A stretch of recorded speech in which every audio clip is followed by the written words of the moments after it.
Hello everyone, in this video I'll show you how to select a data range in Google Sheets by search step by step.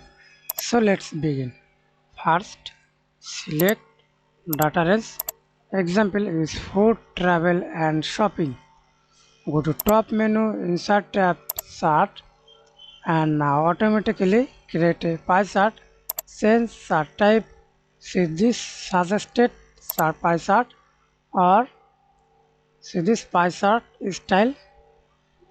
Example, use recommended pie chart, and now see this data range or click three dot icon, edit chart. Data range, click on the data range, add another range, select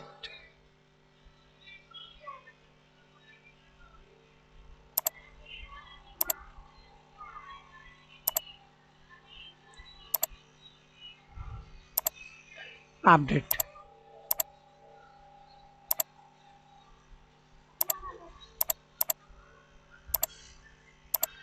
Thanks for watching. Please like, comment, share and subscribe to my channel.